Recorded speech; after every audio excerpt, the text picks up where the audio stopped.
Mga igsuon, unsa ang makapalipay ninyo? Unsa ang makapalayat sa inyong mga kasing-kasing?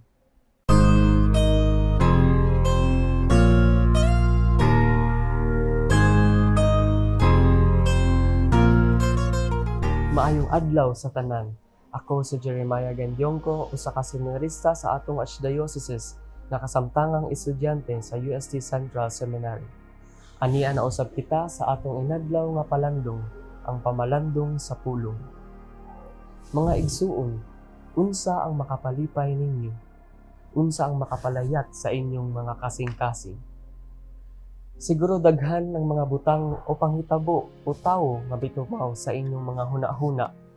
Makahuman og eskwela, makakitag maayo na trabaho, makakita aniya, kaayuhan sa sakit, nga ipagkaon sa atong lamisa, makapundar og balay, makauban sa atong pamilya nga tuas sa layo, panagtapok sa atong mga higala.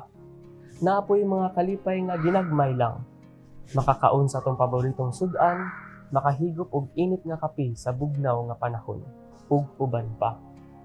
Kini mga pipila lamang ka mga butang na makahatag kanato og kalipay. Daghang klase nga kalipay nga atong masinati o ang atong ebanghelyo karon nakahisgot og duha ka matang sa kalipay, ang kalipay sa pagserbisyo ug ang kalipay sa kaluwasan. Sa atong ebanghelyo, nalipay usab ang mga kapituag duha ka mga tinun-an ni Hesus tungod sa ilang malampuson nga pagbuhat sa misyon sa layong dapit. Kini ang kalipay sa pagserbisyo, ang paghatag sa kaugalingon didto sa uban.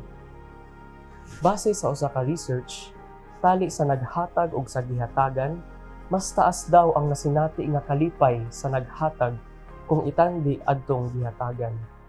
Ug mapamatud-an pud nato kini sa atong mga kasinatian. Lahi ra jud ang paminaw nga makatabang ta, makahatag tag kahupay sa atong igsuon nga bugat ang pamati, o bisan man lang gani makagahinta sa atong oras para sa atong mga higala ug pamilya nga nanginahanglan kanato. Daghad pud tang makita nga nagserbisyo sa simbahan, atong mga katekista, kolektora, driver, tagaluto, salmista, lektor ug uban pa nga nagahatag usab sa ilang panahon sa pag-alagad sa simbahan ug sa isig ka tawo.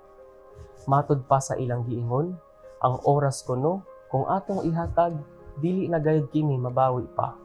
Busa usa ka dalaygon nga pagserbisyo ang paggahin sa oras ug panahon.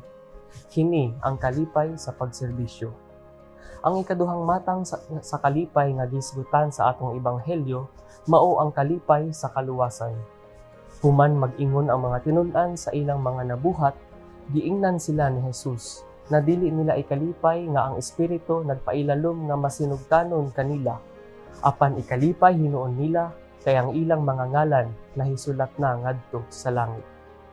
Kini nagpasabot nga ang atong kalipay di ay dili lamang kutob niining kalibutana nga naapay mas taas ug matahong nga kalipay nga angay natong kabuuton. Kini ang kalipay nga maluwas ug makasulod sa gingharian sa Ginoo. Kining mga kalipay niining kalibutan lumalabay lamang apan mamahimo silang atong mga ginagmay nga lakang paingon sa langit.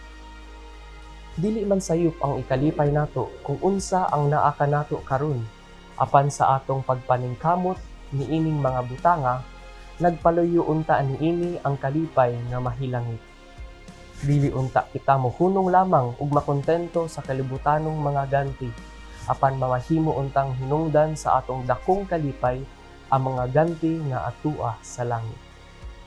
Sa atong kalibutanong panaw, aduna gayud kitay maagiang mga kalisud ug kabalaka. Apan ang atong mga kasinatian magpakita usab na bisan pa man niining mga kalisud, adunay mga kalipay ug kahupayan nga atong masinati. Sa atong pagpaningkamot, maabot nato ang atong mga pangandoy. Sa atong mga pagkugi, makab-ot ang ganti. Ug sa atong pagpadayon, moabot ra gayud kita sa atong tuyo nga padulngan.